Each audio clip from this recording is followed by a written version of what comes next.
Hello, नमस्ते, प्रणाम। ये गीत जनेऊ गीत है और ये गीत फरमाइश है। क्षमा पांडे जी बोली थी, मैं उन्हीं के लिए पूरा गीत गा रही हूँ। ज़रूर सुनिएगा और ज़्यादा से ज़्यादा शेयर कीजिएगा, ढेर सारा प्यार दीजिएगा।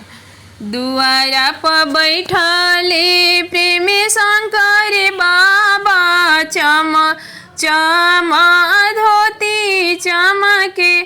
दुआरा पर बैठले आलोक पापा, चम चम धोती चमके। आहे मोरो घरे बाबू के जाने वा बाड़े, के कारा के नेग चाहे। आहे मोरो घरे बाबू के जाने वा बाड़े, के कारा के नेगा चाहे। घर में से निकालेली शारदा फुआ, हाथ के रुमाल ले ले।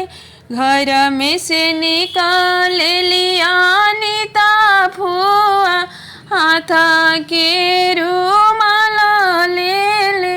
घर में से निकालेली सुनीता फुआ, हाथ के रुमाल ले ले। भैया जा भतीजा के जाने वा बाड़े, हमारा के नेगा चाही। भैया जा भतीजा के जाने वा बाड़े, हमारा के नेगा चाही। घर में से निकालेली रागनी भाभी, मुँह चमकावेली। घर में से निकालेली रागनी भाभी, मुँह चमकावेली। ननद कमाना है सना हम पे कैलू, जानेवा नेगा मांगेलू। ननद कमाना है सना हम पे कैलू, जानेवा नेगा मांगेलू।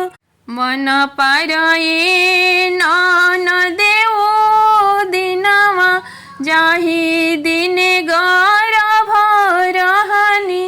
मन पारए ननद ओ दिनवा, जाही दिन गर्भ रहनी। ननद झिटिका के चोरिया लगवलू, उहो खाए ना दिहालू, उहो रे खाए ना दिहालू नुहा। मन पारए ननद ओ दिना, जाही दिना डाला भइले। मन पारए ननद ओ दिना, जाही दिन गर्भ रहनी। ननद आंगना से घघरी भगवालू, कमर ना दाबे दिहालू, कमर ना दाबे दिहालू नुहा। मन पारए ननद ओ दिना, जाही दिन बेटा जन्मवनी, जाही दिन बेटा जन्मवनी। ननद आंगना से गोतिया भगवालू, सोहर ना सुने दिहालू, सोहर ना सुने दिहालू नुहा। मन पारए ननद ओ दिना, जाही दिन छठिहार कैनी, जाही दिन छठिहार कैनी। ननद